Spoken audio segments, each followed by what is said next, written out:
All right, let's dive in. We're tackling Friedrich Nietzsche today, Oh, Nietzsche. a philosopher who, as you know, really shook things up in the 1800s. Definitely. And you know what's so interesting? He's still making waves today, maybe even more so in our crazy world. I mean, this is a guy who questioned everything, morality, religion, even what it means to be alive. But luckily, we've got an expert here to help us untangle it all. Well, Nietzsche is definitely not for everyone. Let's just say that. That's for sure. Yeah. But one of his most famous lines, it's a doozy, God is dead. Yeah.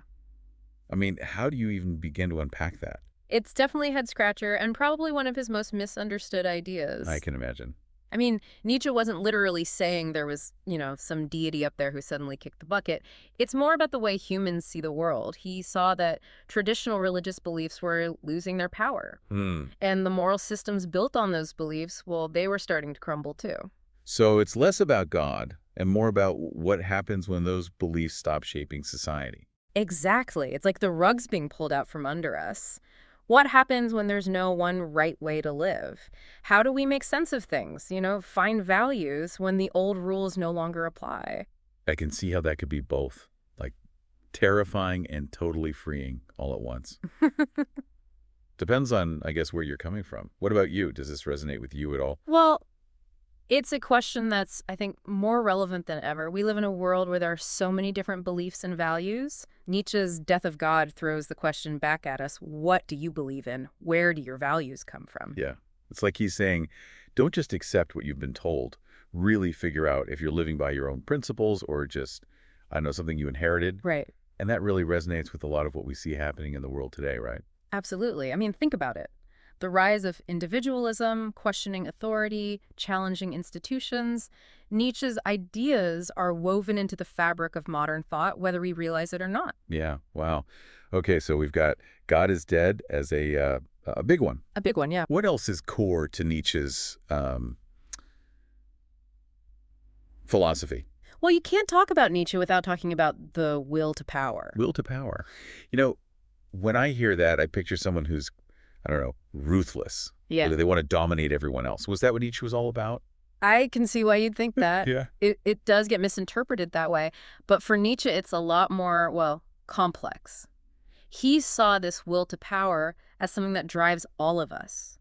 It's a deep down desire to grow, to overcome challenges, to be the best we can be. So it's not about being better than everyone else. It's more about pushing your own limits. Exactly. Think of an entrepreneur starting a company, an artist pushing their creative boundaries, an athlete breaking records. It's about self-mastery, pushing yourself beyond what you thought you were capable of, reaching for excellence in whatever lights your fire. I like that. So how does this will to power play out in our everyday lives? I mean, what does it mean for, like, the average person? Well, it challenges you to think about what really drives you. What are your goals? What do you aspire to? Are you living a life that allows you to push yourself, to grow, to evolve? Nietzsche would say, embrace that drive within you, but make sure it's aligned with what truly matters to you. Don't just go through the motions, right? Really engage with life. Right. Become who you're meant to be. That seems to lead us perfectly into another one of his well-known ideas, the Übermensch. You got it. It's a concept that honestly often gets lost in translation. I heard it as Overman or Superman. Right. And honestly, it makes me think of comic books. Yeah, it does, doesn't it? But the Übermensch isn't about, like, superpowers or anything. Nietzsche was pointing towards something more like an ideal. It's a way of being that goes beyond those conventional ideas of good and evil. The Übermensch, they create their own values, define their own purpose. It's a pretty radical form of, well, being your own author. So it's really about self-discovery and defining your own path, which feels very relevant today. Totally. Think about the artists, entrepreneurs, activists who are out there pushing boundaries, living on their own terms.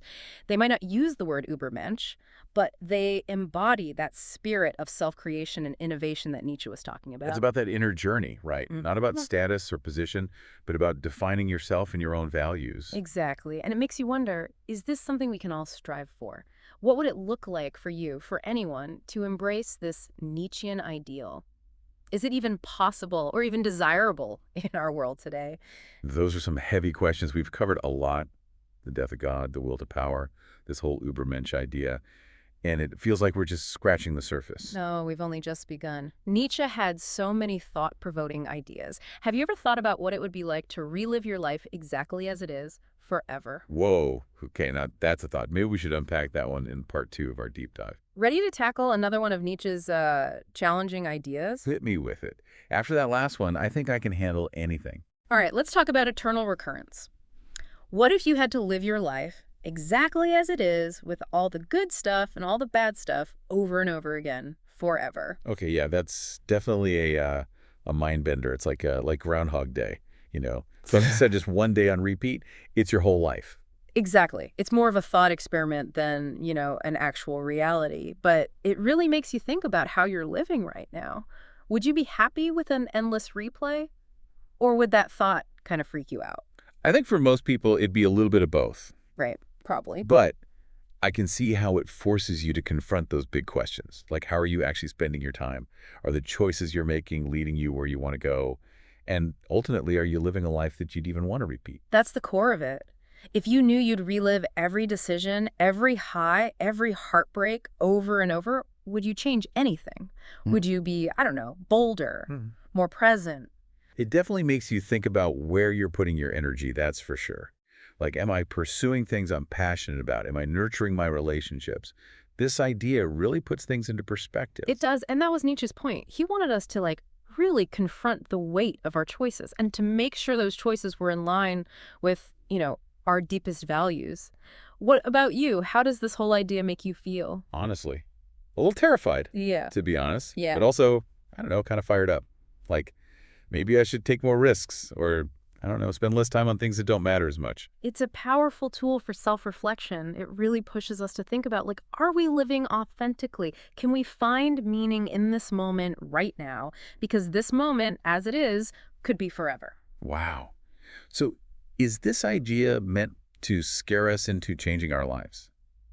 Or is there a more positive way to look at it? I think it can be both, honestly. Terrifying if you're not happy with the way things are going, but also it can be incredibly liberating if you can embrace the idea that this is it, this is your life, and you have the power to make it amazing. Yeah.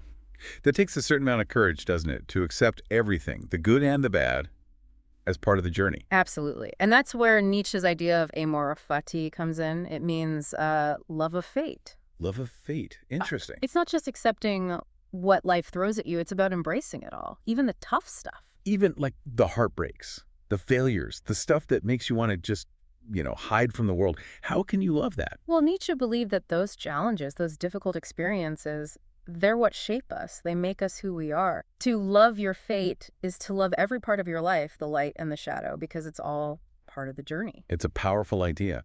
But I think a lot of people would struggle with it. Yeah. It's hard to find meaning in the painful parts of life. Oh, it's definitely a practice, a mindset shift.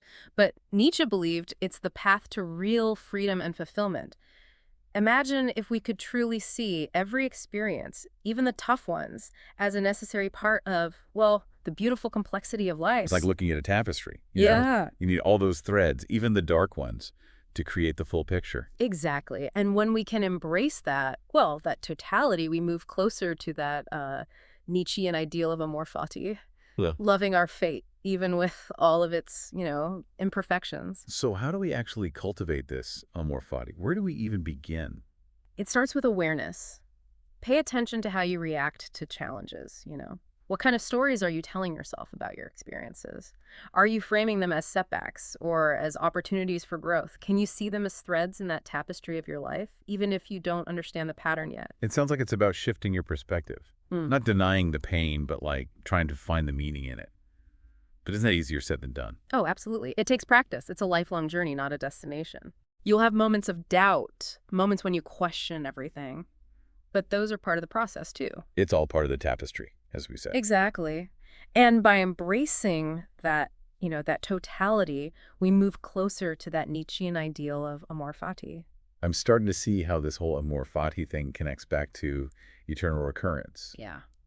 If you can truly love your fate, wouldn't that make the thought of reliving your life a little less, I don't know, scary. I think it would. If you can truly see every experience as valuable, then, the idea of repeating it wouldn't be so frightening. It might even be something to celebrate. Yeah, I see that. It takes the fear out of the equation and replaces it with, I don't know, maybe a sense of acceptance, Right. maybe even gratitude for the whole journey, you know? Precisely. And that's the beauty of Nietzsche's philosophy. It challenges us to think differently, to live more consciously, to embrace, the fullness of our human experience. He really gives you a new lens to view life through, doesn't he?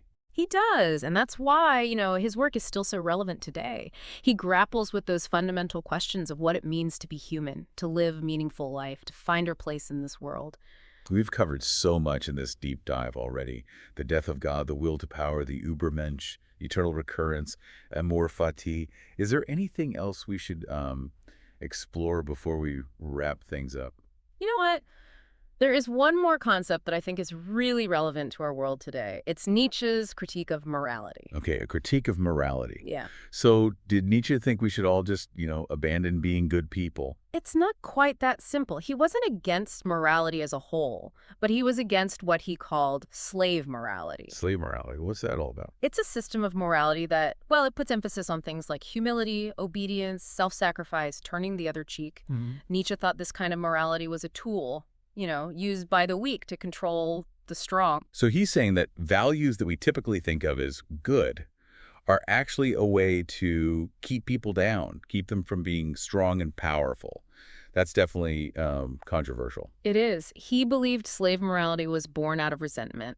It was a way for the powerless to justify their weakness and, to condemn the powerful. So if he was critiquing this slave morality, did he have a different model in mind? Like, what did he propose as an alternative? He advocated for what he called master morality. Master morality. Okay, that sounds a little ominous, I gotta say. Is this where we get back to that whole Superman idea? I can see the connection, but again, it's a bit more nuanced than that. Master morality, according to Nietzsche, celebrates strength, creativity, individuality, the pursuit of excellence. It's about creating your own values and living by them, rather than, conforming to values that are imposed by others. It ties back into that idea of self-determination, right? Yes. Being true to yourself and what you want to achieve, not just following the crowd. Exactly. And this concept of master morality, it links back to a lot of the things we've already talked about. The will to power, the Übermensch, creating meaning in a world without God. I can see how it all starts to fit together, but wasn't Nietzsche worried that this kind of thinking could lead to, I don't know, chaos?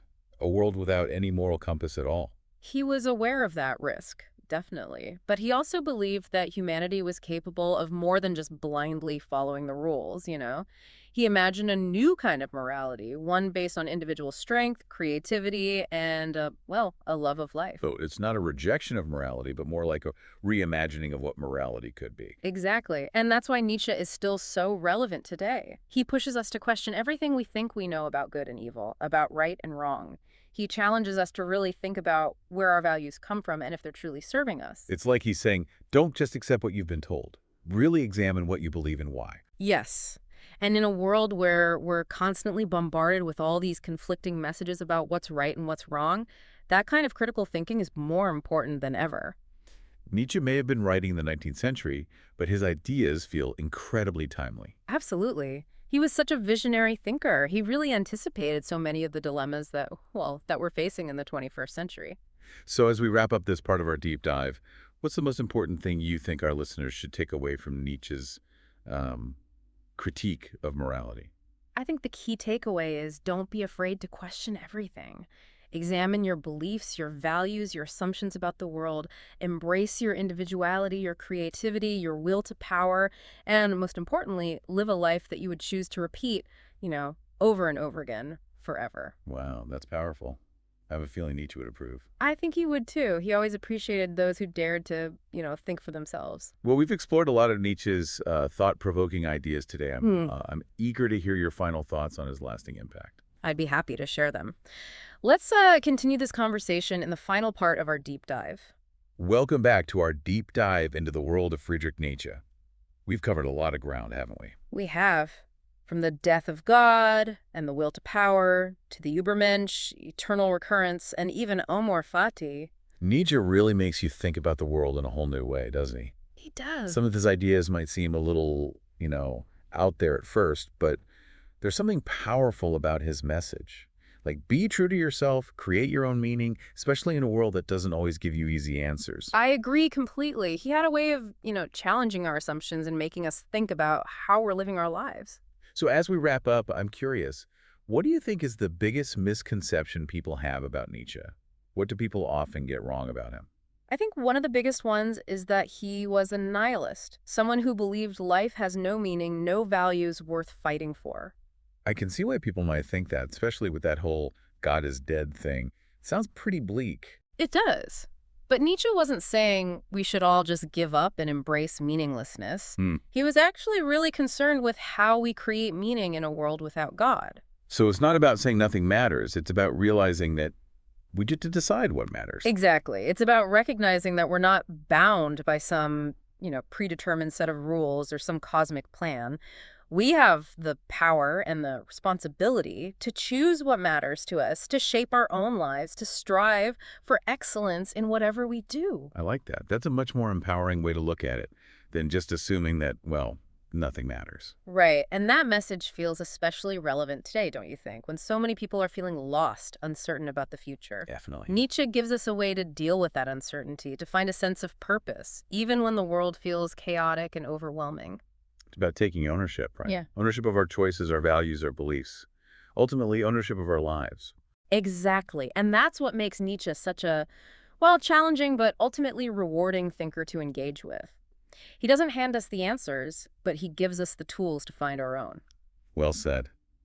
It feels like the perfect time to come up for air from our deep dive into the world of Nietzsche. Indeed. But I hope this is just the beginning of your exploration of his work. Yeah. Nietzsche's one of those philosophers you can keep coming back to and discovering new insights every time. I agree. And who knows, maybe by grappling with his ideas, by taking on some of his key concepts, we can all get a little closer to becoming those Übermenschen he talked about. Perhaps. Or, at the very least, we can try to live lives that we would choose to live again and again for all eternity. That's a goal worth striving for. Thanks for joining us for this deep dive into the world of Friedrich Nietzsche. Until next time.